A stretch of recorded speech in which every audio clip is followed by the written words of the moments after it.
think I'm live.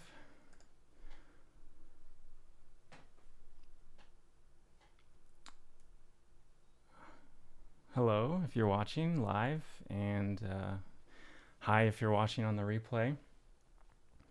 If you're here with me, hey Micah. Good to see ya.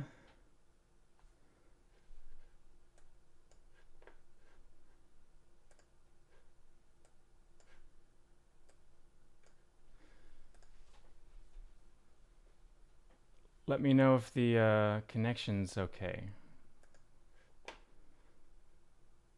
Because it looked like, yeah, first live stream. Yeah. Say hi if you're here. I'd love to hear from you. Do you like, hey cool cat. Do you like my background? I set up a green screen and I just randomly found this, hey Jacob. Yeah, I randomly found this background image. Just, yeah.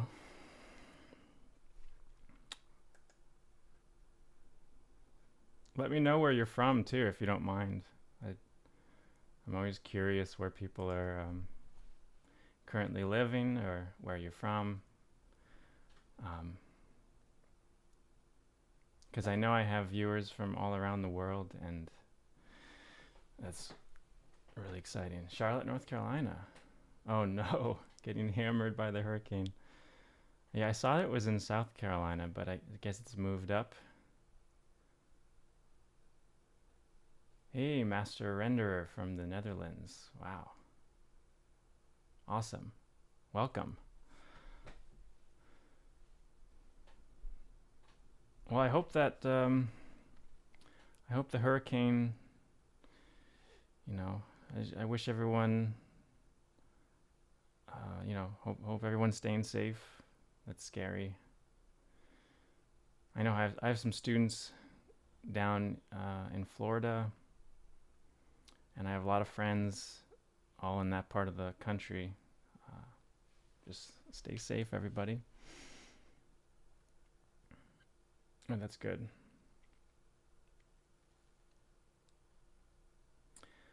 Hi, Nikki from Denmark. Welcome. You're from, hey, from France, Duchesse. You're welcome. Whoa, I'm getting all of a sudden a swarm. It's exciting to see all these commenters. It's very exciting. Yeah, hey everybody, welcome. Thanks, Vambrace Music. Thank you. Yeah, I got to 2K a while ago, but just haven't gotten around to this until today, which was a great day for it. Just had some free time.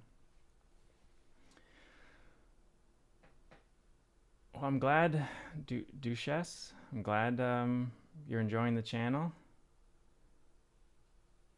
Nice to meet you, Danny Lowe. Sorry if I pronounce any of this wrong.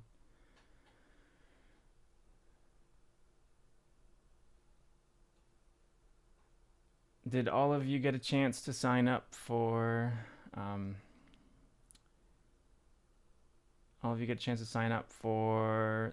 the free course that I uploaded? Let me know if you've gone through any of that. That was mostly just a test to see if I could do it. You know, getting together some videos, getting the green screen thing to work, and it really, yeah, really wasn't planned at all. I just sort of just put it together, you know, and I think some of you might find it useful. There's a lot of mental errors that I made during that experience. Hey Carl, how's it going? Someone said they're from Ukraine. Danny Lowe. Yeah. Wow. Well, stay safe. Um, you know, just hope you're well. Hope everyone's doing okay. And Cool Cat from the East Coast. Yeah, I'm in the East Coast as well. I'm in outside of the Boston area. Danny Lowe, could we send a track for review? Um, you know, so I have I have my email on, I think it's on my YouTube.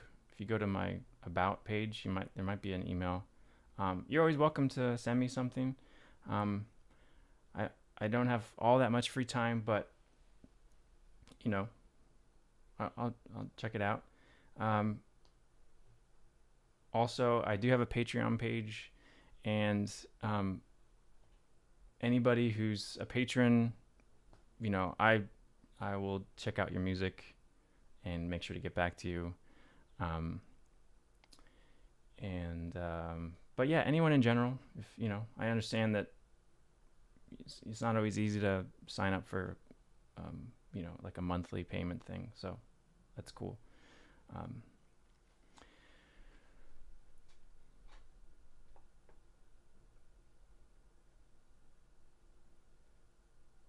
Yeah, so I've gotten like 100 and almost 150 people signed up for this little course I did.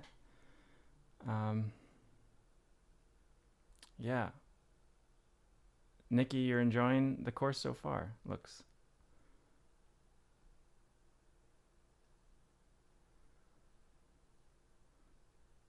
Danny Lowe, why don't you want to listen to tracks now? It could be with donations. Like right this moment? Probably not right now, but you know, send me an email. Check it out. I don't want to do too much today. I just sort of wanted to say hi and you know, set this up and make sure that I can do it, make sure it works. I always have a fear that something's just gonna stop working. You know, like my computer will crash. I have that kind of luck. So, but it seems to be okay.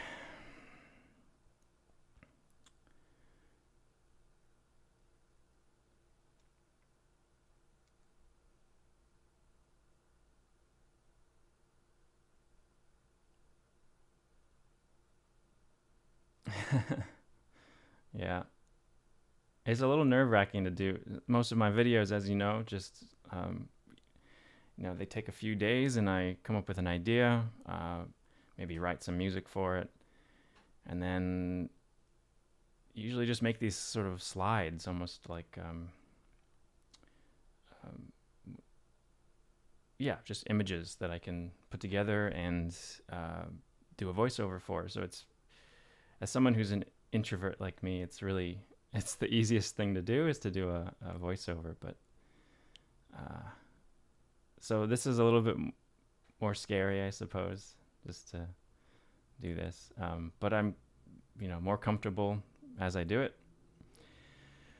Yeah, a lot of composers are introverts. Yeah, a lot of us are. It's good to put yourself out there though, because a lot of success comes to people who are just, they don't have any fears about you know, putting their music out there, and it's a good lesson.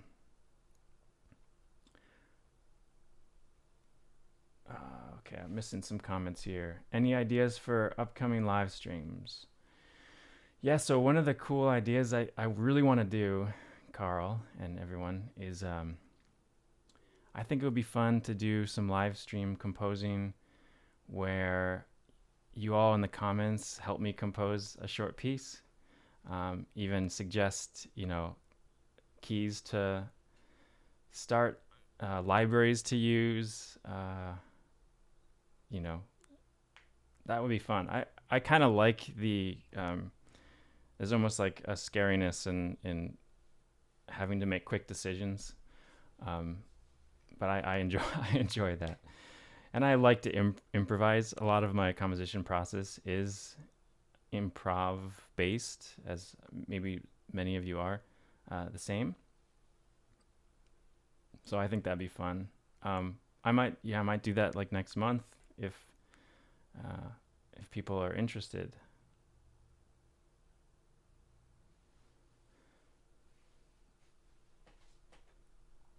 Yeah. So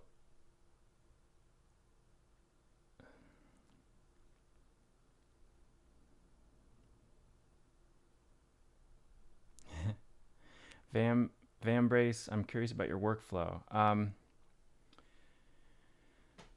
Do you mean what do you mean for composing a piece?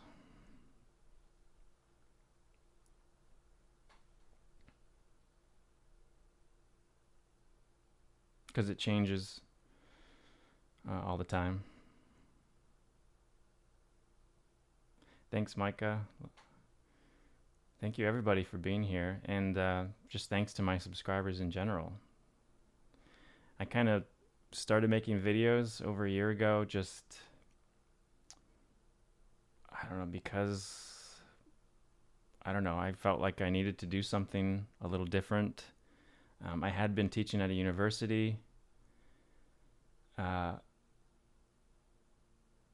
And I don't know, I didn't really enjoy that environment so much. Um, so then I started to get some students. And obviously the pandemic happened, and I was doing lessons online. And I'm still doing lessons online, by the way, if any of you want to take from me. I'd love to have a chat. But then I sort of had, I don't know, I wanted to teach, and there wasn't really a platform for me to teach on. So I just started making videos and not really knowing what I was doing. And and I think my earliest videos from over a year ago, there's a lot of good stuff there, but I think I've gotten better at making videos, and I figured out some things like how to do audio better too, which is kind of embarrassing because at university I did teach a recording class, but it's one thing to teach; it's another thing to do it yourself.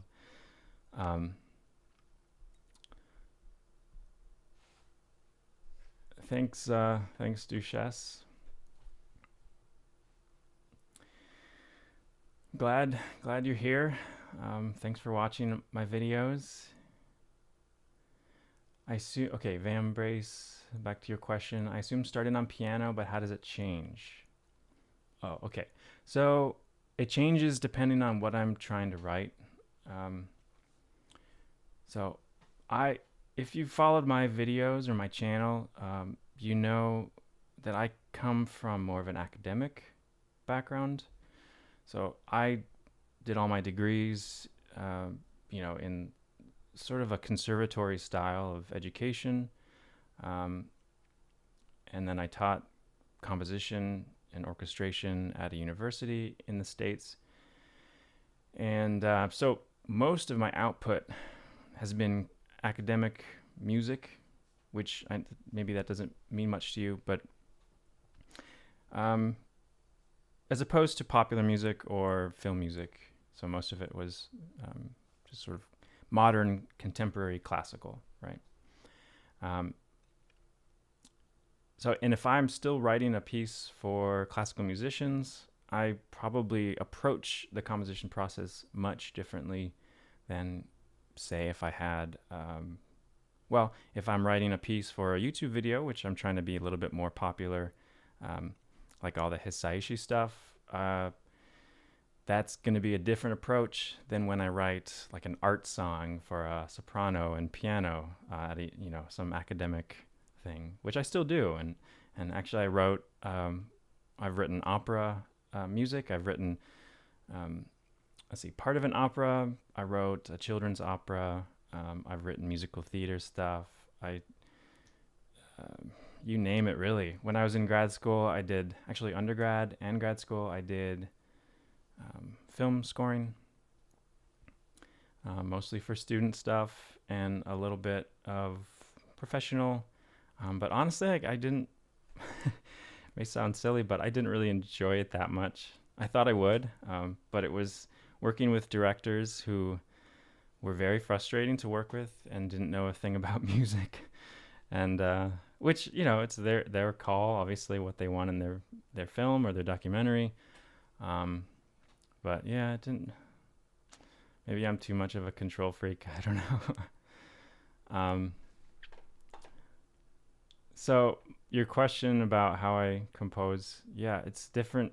I think for like a film, if I were to do a film score cue, um, and if it had to be very quick, it would mostly be improv at the piano, and then orchestrate really quickly. But to be honest, I don't have a lot of experience doing that lately. So I think ultimately I'll say some people have a very rigid composition process where they do the same exact thing each time, and that works for them. I've always been a little bit different, I guess. I just, whatever's working that day. Danny Lowe, where am I from? I'm originally from a state called Pennsylvania, and now I live in Massachusetts. And I've lived all over the US. I've lived in Texas, lived in Michigan.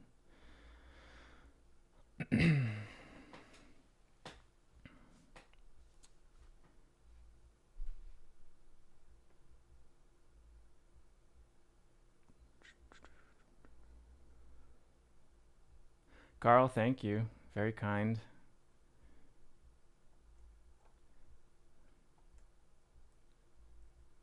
How would you describe your classical composition process as opposed to the more popular style? Well, it's tough. I would say the biggest thing for me writing classical music is and this is a problem. I'm often more worried about the results. I think I psych myself out a little bit trying to do something that's more innovative, which isn't. I don't think that works with me personally. I think some people who are trying to do stuff that's innovative, that works fine. But I think I actually write, if I'm trying to do something unique sounding, I'm only successful a portion of the time. And so I do a whole, I've written pieces in a classical style where it might take me like 2 months to write, let's say, an 8-minute piece. I'm just randomly saying that, but I might not even write a note down for the first 3 weeks. It's all just sort of like kind of thinking about it in my head. I'll sit down at the piano and brainstorm, but usually I just sort of let these ideas kind of settle, and I let them figure themselves out. And then maybe a month in or so many weeks in, usually I have an idea about the entire piece, and then I just get to work. And usually from there on, it's pretty quick. That's how I've always been with everything, I think. My parents like to tell the story about when I was in grade school writing a paper for, whatever, a research paper, or how I would struggle, and I wouldn't get a single word written on the page. For, maybe it was due the next day, and it would be 10 p.m. and I hadn't written a single thing. And my parents were freaking out because they knew I had to get it in the next day. And then all of a sudden I would, that whole time, stuff had been happening, I guess, up here, right? And then, bam, start writing. Basically I write it out without any edits needed. That's just who I am. I don't know. It's weird. That's definitely different. Yeah, I would say that's a little different. Yeah, I'm a very intuitive composer, I think, and so I could probably just improvise a lot of pieces, just sort of um, sit at the piano, compose a piece. It would be okay, right? And I think at some point when I started writing music early on, I realized that I needed to have another approach to writing composition. I couldn't just rely on improvisation because improvisation can be great. It can give you kind of within a 10-second period, it can give you really wonderful sounds, melodies, harmonies. But what it didn't do for me is it didn't put together a piece with a beginning, middle, and end, some sort of coherent thought.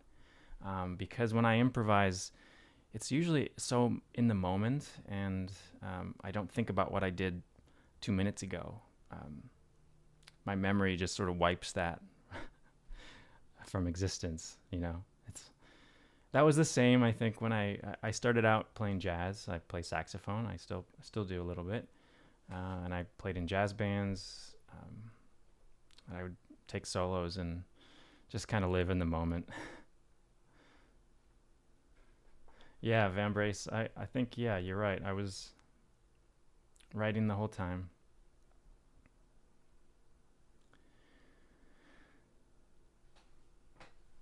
Yeah, Mika or Micah. Uh, Correct me if I'm pronouncing anyone's name wrong. Um, Structure and um, form is the most difficult thing, in my opinion, about composition. And you can get away with it if you're writing short pieces, I think. But if you all of a sudden want to write something that's longer than 2 minutes, that's like the number one thing I see in people composing music who haven't been doing it for that long. It's just sort of, how do you maintain the listener's attention and keep them engaged, and not have it just be random sounds over the course of a few minutes. That's an exaggeration, but that's the biggest thing I see is and it's actually not as hard as many people would think, but it just takes some thought before you start writing, maybe. And that's why a lot of people use the forms that have been around for hundreds of years, because it's easier to just use. You don't have to invent a new form. You can just use a form like sonata form, or ABA or whatever, and use that as a kind of a constraint almost. So you don't have to come up with too many things.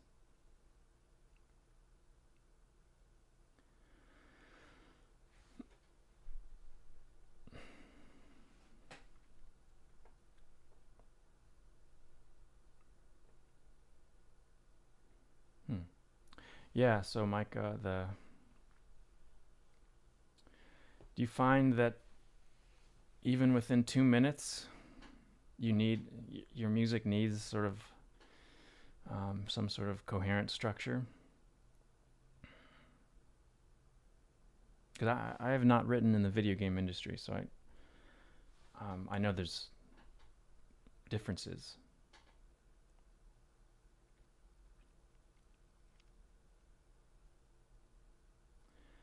Finishing tracks, yeah, Van Brace. That's also one of the difficult things. In fact, when I was in undergrad, like I would say 19, 20 years old, I wrote this, I want to say 15-minute wind ensemble piece, and the whole thing was pretty good, I thought. At the last minute, my teacher just basically, I ended up scrapping the last minute and redoing it several times because I was awful at writing endings.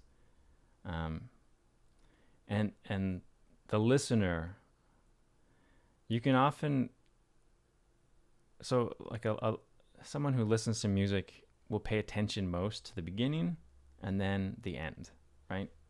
So if you get the beginning and the end to appeal to them, chances are they'll like the music, even if the middle is kind of a mess. Uh, so the end for me, I always felt like I had to kind of sum up what I did in the entire piece, which is really difficult. How do you, um, you know, tie all the loose ends? Usually, if you're ending in a grand sort of fortissimo way, how do you make sure that that's the most intense, epic part? It's tough. It's all tough, though, right? Isn't composing tough? I think it is, and I've been doing it for 20 years or more. Yeah.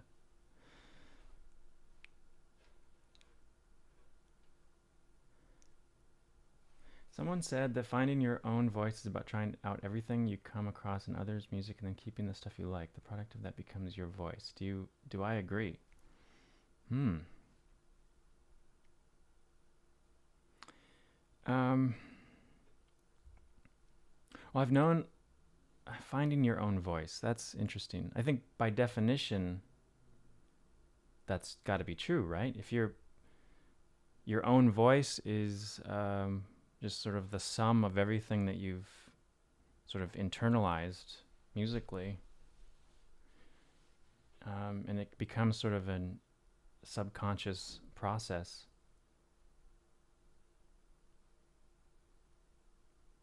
Because I know a lot of composers who I think write in a style just to write in that style. For instance, in academia, where people are writing, I would say less accessible music, often music that is more difficult to listen to. Could be just that there's more dissonance, more atonal sounds, harsher sounds to some. I noticed that a lot. There'd be composers who I didn't feel like they were writing their, how did you put it, your own voice. I didn't find that they were writing in their own voice necessarily. They were just writing in a style because either they wanted to learn that style, which is actually fair. There's no better way to try to learn a style than to write a piece in that style, or they felt like they were expected to write in a style. And this is a problem with academia ongoing. Maybe it's changing now, I think.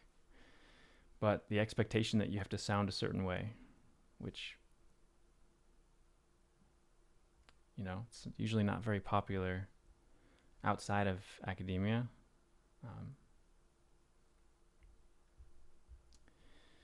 So I don't know if that answered your question, Carl. I think for me, I would agree with that statement because I'm a product. I think I'm a product of what I've listened to over my lifetime and what I enjoyed. When I was little, like many of you, I'm sure, I wanted to be writing the next Star Wars films, writing the music to the next Star Wars films.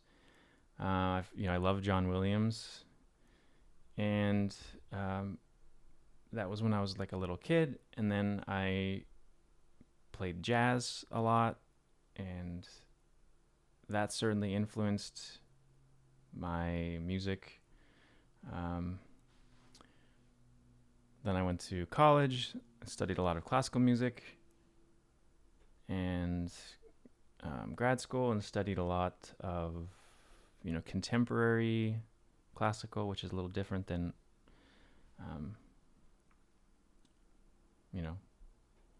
classical era or romantic era music. and now, even in the last year of making YouTube videos, I'm feel like I'm more free to write whatever I want to some extent, and especially for exercises or demonstrations and videos, it's fun. It's really fun to just decide to write a love theme all of a sudden, just because, yeah, I might as well make a video on it, write a piece. Um, hey, Dirk, how are you? Welcome and thanks. Thanks for joining us. Um,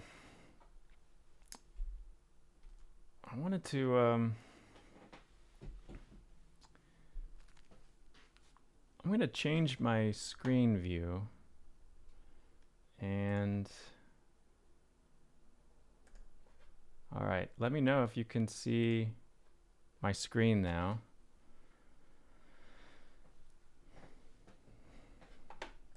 Just to change things up.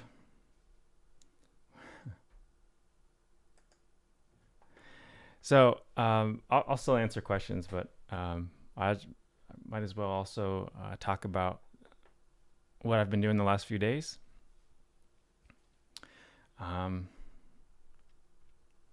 So as you know, if you've been watching my videos, I mostly use the orchestral tools Berlin libraries because I'm, classical composer mostly. And I wanted to write a piece of music just for all of the strings libraries that Orchestral Tools sells. So the strings bundle. And it's gonna be a challenge, but I'm gonna try to use all of the strings. That's regular Berlin strings, the special bows, first chairs, what else? SFX, the effects library, Berlin symphonic strings. The consordino, the muted strings.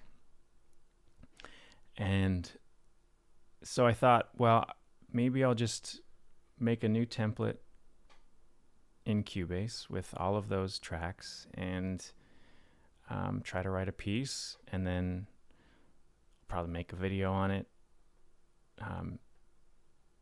So yeah, this is a work in progress still. This is my template I've just started. I've got a template already, of course, but I thought maybe I'd do a new one. And the other thing that I've done, and I work in Vienna Ensemble Pro mostly, so I've got my samples hosted here. The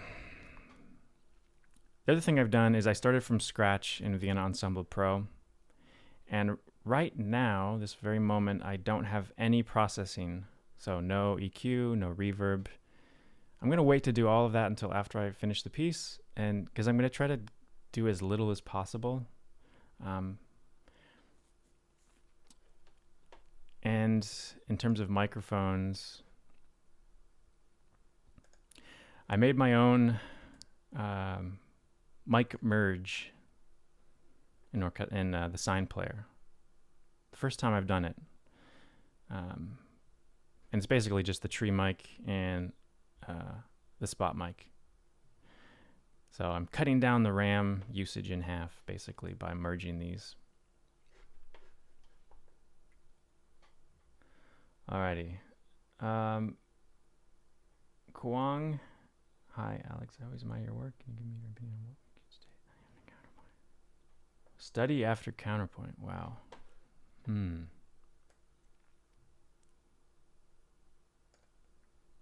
I think studying composition is one of those really tough things, because what order do you pick things in? That's a good question. I've always been a proponent of the idea that you just start writing and not worry about your music being perfect. And, if you've studied counterpoint, then write some sort of contrapuntal piece, and maybe just for 2 instruments, and then write a piece with 3 instruments doing counterpoint. But the thing is about composition is that piece, there's going to be so much more in that piece to look at, not just counterpoint. There's going to be, what are the intervals, the harmony, the overall harmony. What's the form of the piece? How are you writing for the instruments? There's a million things, and it's impossible to worry about them all as someone starting out. So there's this hurdle that every composer, I think, has to take, and it's realizing that not everything they write is going to be the greatest thing that they'll ever write. You got to just produce, because that's how you learn. So I don't know. What should you study after counterpoint? Form. I don't know. Just write music, I think,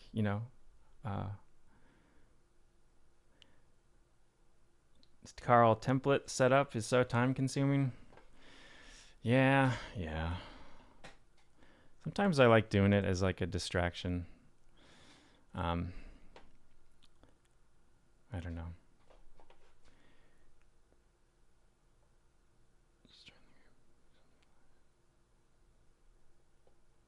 Michelle, hello, welcome. I'm washing my dishes. Well, welcome. Glad to have you here. Real Illusion, you're welcome. Thank you for watching my videos and joining me here today. So anyway, I've got this new template I'm working on, and I'm going to try to compose a piece. And, I've been doing this thing on my Patreon page, basically it's the 3rd tier of the Patreon page. I think I call it the gold tier, just randomly. And we've been going through this book called Composing with Constraints. And I find it a really great concept for composing. And the whole idea is that this author of this book, Composing with Constraints, basically tells you 90% of the parameters of your little short piece, right? So, use this scale, use this instrument. It's got to be 10 measures long. It's got to be in 4/4 time. It's got to be at this tempo, whatever. And then you've got maybe 15% of the piece to actually compose yourself. And as the book goes through, I'm sure we're not very far into it on my Patreon page, but as it goes through, I'm sure it'll, the pieces will get more developed, longer, more, sure. Right now it's just solo instruments. I'm sure it'll be ensembles later on. I don't know. But the whole idea of constraining yourself to only having to make a few decisions, I really like that idea. And in fact, that's kind of what I'm doing in this piece that I'm going to write with the Berlin strings. I decided I'm going to just keep the whole thing in 3/4 time. It was just without really much thought. I thought, make that decision a something I don't have to think about later on. Also, I'm going to make it a sonata form. Why? Not that I have any sort of real love for the sonata form, but just one less decision I have to make. And you start to make these decisions early on, and constraining yourself to, you kind of get a structure in place already. Have I ever experienced writer's block? Well, yeah, of course. When you feel frustrated with what you're doing. If yes, how do I deal with it? Good question. For me personally, and this goes back to a question I forget who asked. earlier, but it was about my process and how does it change. And so I mentioned earlier that my process for composing is a bit different based on the genre that I'm writing. So if I'm writing classical music, I often found this was the case that I was trying really hard to write something sounding more innovative. And anytime you try to put pressure on yourself to complete a piece in a certain way, that's when I would face the most writer's block. Hey, thanks Van Brace and Carl. Thanks for joining me, and I'll see you hopefully the next time I do this. So what I was gonna say is, if you put pressure on yourself to complete a piece, maybe it's you want to write a really strong piece in a certain style, and you've got expectations for how you're gonna write a piece. I think that that can be tough for me. I often suffer writer's block during those times. And really the best solution for me was actually just what Van Brace said: recharge the creative battery. So listen to a ton of music. Doesn't matter what. For me, that inspires me usually. Kind of, like you said, recharge the creative battery. I think that's great.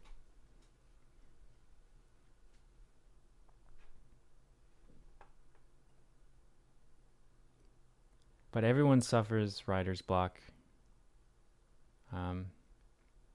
Sometimes you have to step away for a bit. I know a lot of people have multiple projects they're working on at a time. I can't do that personally, but some people can. You switch back and forth. If you're stuck on one, maybe the other one will be, maybe you'll have more luck. But everyone, you got to just find out what works for you. I definitely recommend finding music that inspires you, listening to that music, and sometimes listening to something of your own that you were proud of too. That would work for me occasionally. Something that I had written maybe even years before. Just sort of acknowledge to yourself that, yeah, you can do it. That was good 2 years ago or whatever. You can write something good now. That works for me occasionally. It's a lot about confidence and not being afraid to, like I said earlier, just write and know that it's not always going to be your best piece of music, and nor should it always be, right? No one's that's impossible expectations that you're placing on yourself. That's unrealistic. Fauzan, thank you for joining me here, and you're welcome. Good to see you.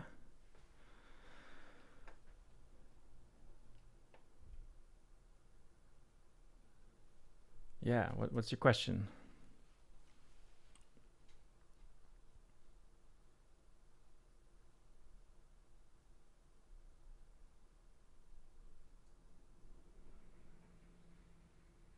Do I give assignments to my students?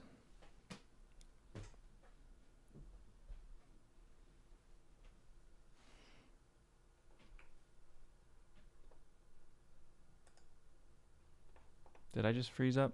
Let me know if you can. Seems like my internet just freezed up a little bit. Your question was, do you give assignment to your student? I teach a lot of students, all experience levels, and one of the things about being, I think, a good teacher is knowing that everyone's learns differently. Everyone's at a different stage. And everyone responds to different things. So Um, some students of mine, that's what they most want. They want assignments. They want to be told what to write. Basically, like, write a string quartet, 8 minutes long or something. Other students, if I put too many restrictions on, it's not going to work. Some students who have been doing it for a while, they've been composing for a long time. They just come with a piece they're working on, and we just talk about it for an hour, and that works for them. I think that's one of the things I think you got to do as a teacher is just respond to the subtle differences between the student. So yeah, I've assigned, I take orchestration students too, and I'll just say, arrange this bit of Beethoven, for strings and woodwinds or something, right? A lot of people respond well to that. So, hey, Mark. Mark's a good friend. How are you doing? Good to see you here.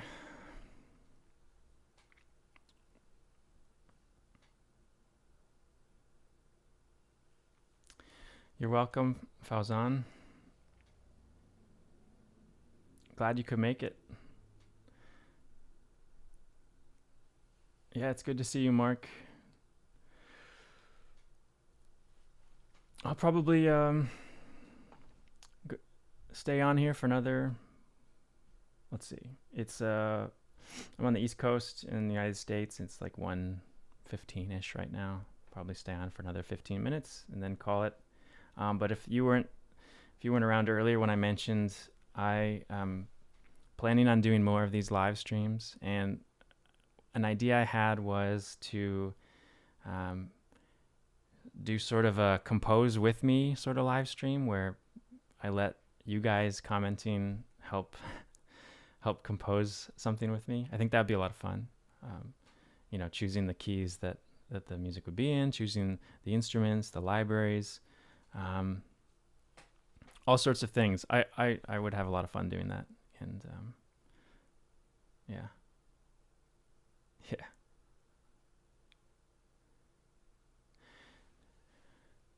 Do I use voice leading rules? No parallel fifths when I make orchestration. That goes back to this whole idea of what's the genre or what's the style you're writing in. I see this a lot. Like I remember a thread on the VI Control forum a while back that was all about like John Williams using parallel fifths, and some people were saying, how could he?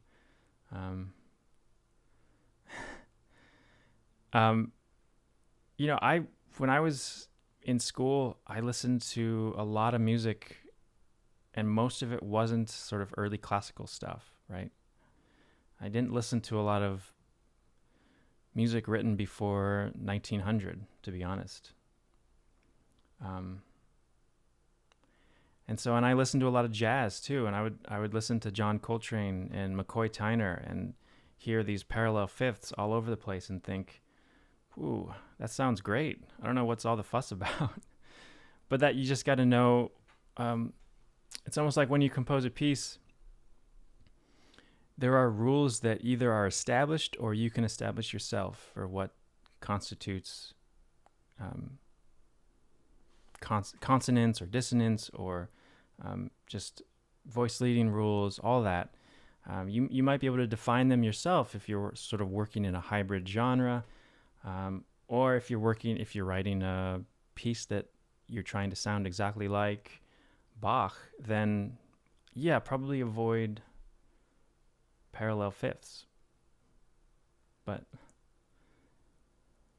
I write a lot of parallel fifths, to be honest, because they sound good.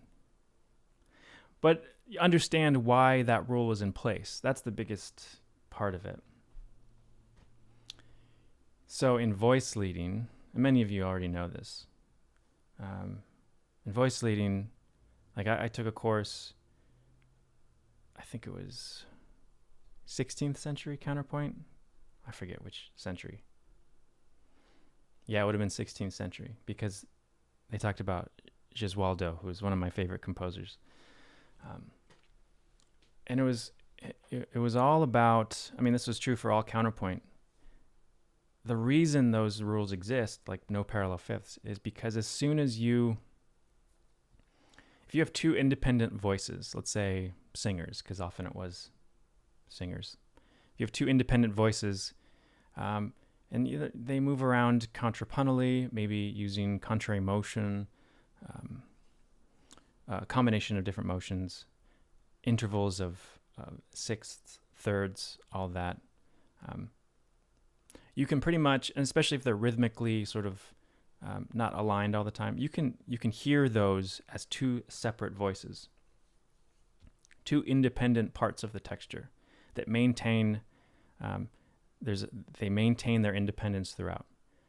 And so the rule about no parallel fifths is because as soon as all of a sudden they come to a fifth or an octave, and then they move together as a fifth or an octave in the same direction, our ears hear that as no longer two independent lines. We hear them as joined together, and we hear it as one composite part.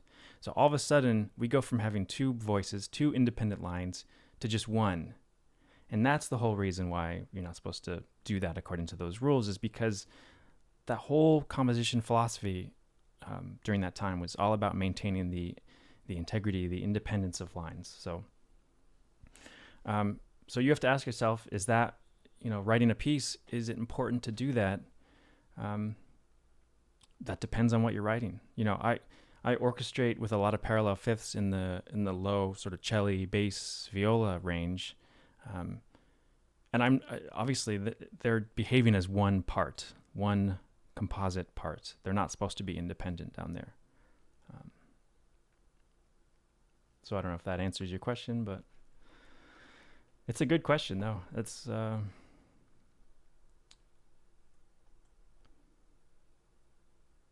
you could tell I've thought about that for a while.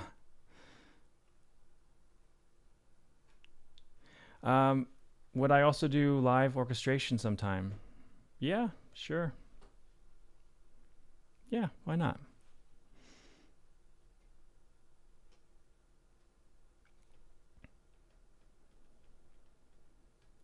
As I get more comfortable doing live streams and just gaining a little confidence, yeah, I'll be up for more of this kind of thing, either composing, orchestrating. It would be fun to do some, like one person said in the chat, listening to music and commenting, listening to some of your music. I didn't want to do that today, just wanted to say hi today mostly, but yeah, down the road for sure.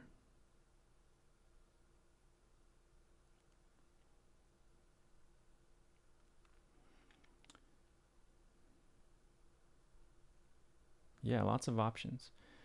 Fanbrace, didn't know exactly why before. I suspect it's because of the harmonic series overtones. You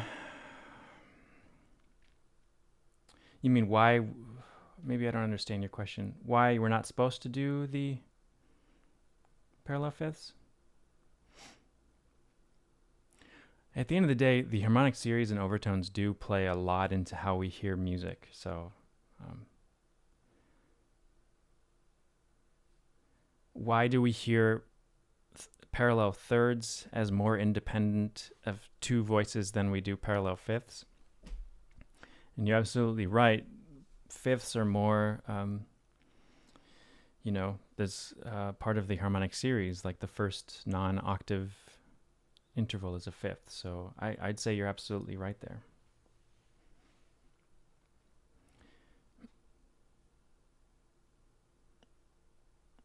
Doing counterpoint exercises these days felt like I was lacking in that regard, and it showed.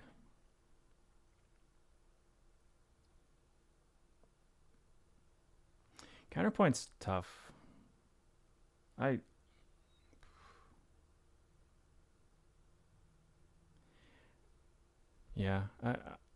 got a lot of exercises handed back to me in school with a lot of red ink.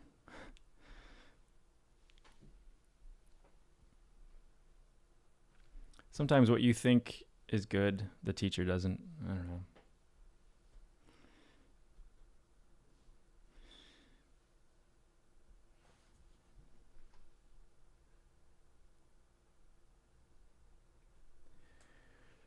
Well, any last questions or anything? I think I'm going to call it pretty soon.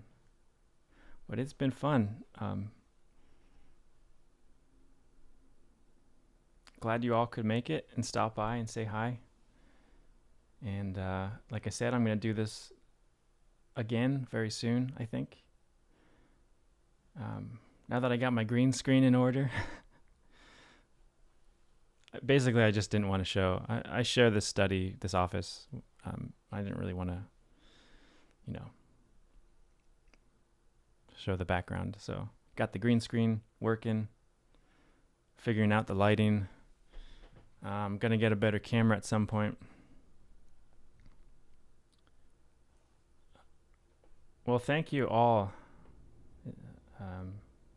It's really great to see so many people excited, not just about the videos I'm doing, but just music in general. I think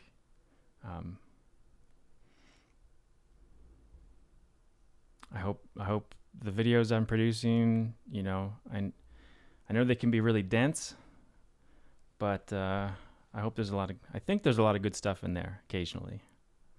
Hey, Asper, how you doing? Okay, another question. Do I have a work system, some kind of plan that I stick to? For example, do I start with a general form or some separate small melody?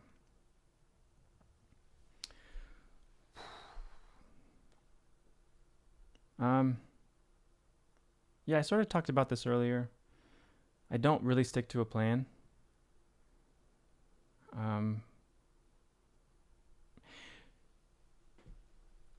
I've like I said earlier, I'm very intuitive of a composer, and I let improvisation sort of often be the first thing that happens in a new piece.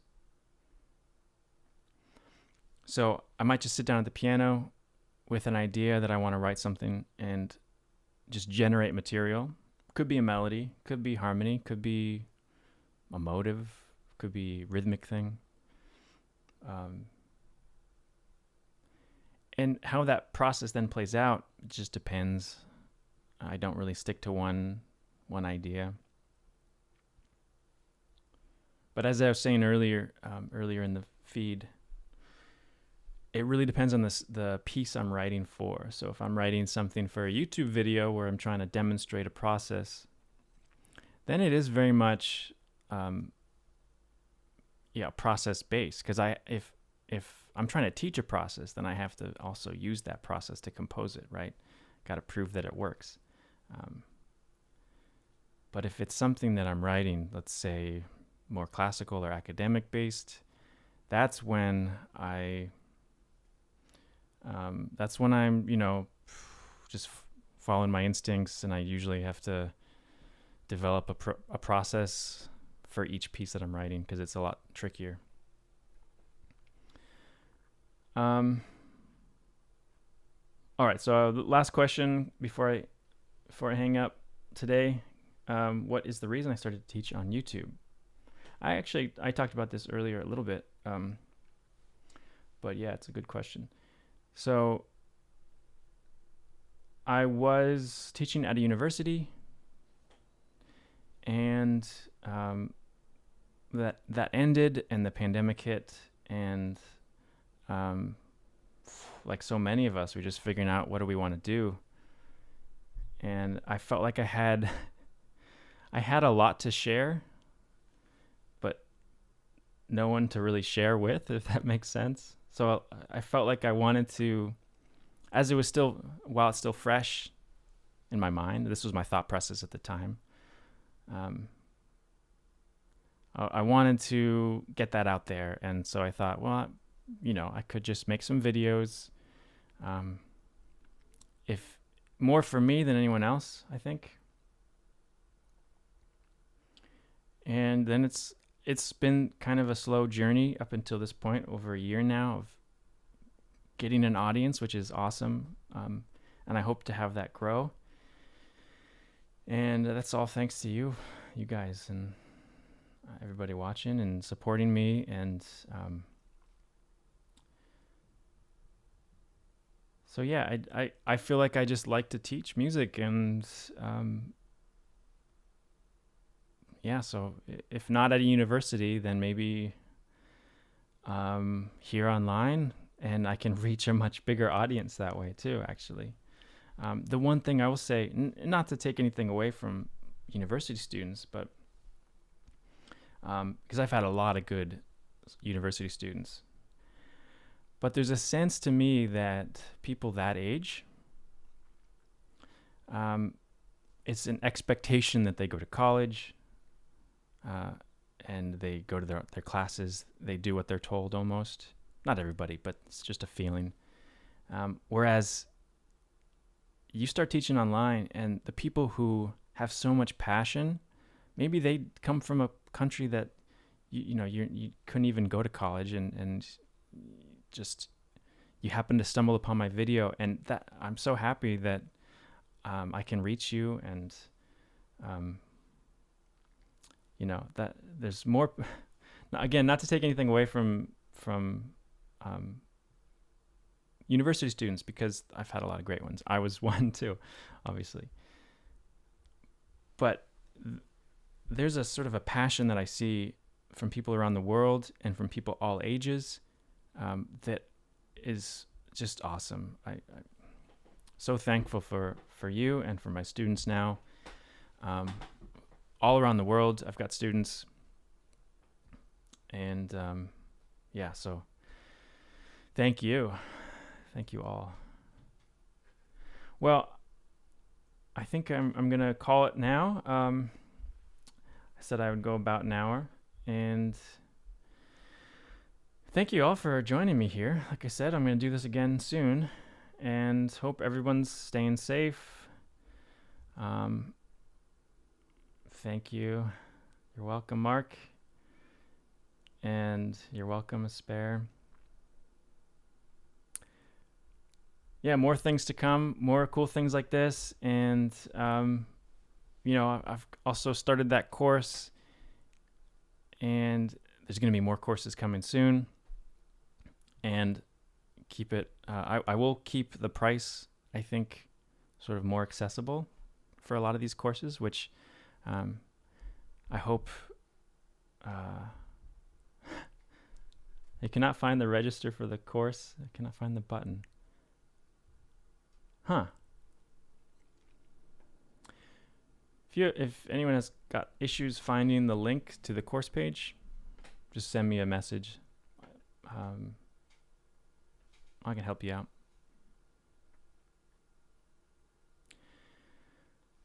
Alrighty. Well, take care, everyone. And wherever you are, have a good night. Have a good rest of your day. And thanks so much. And alrighty. Bye-bye.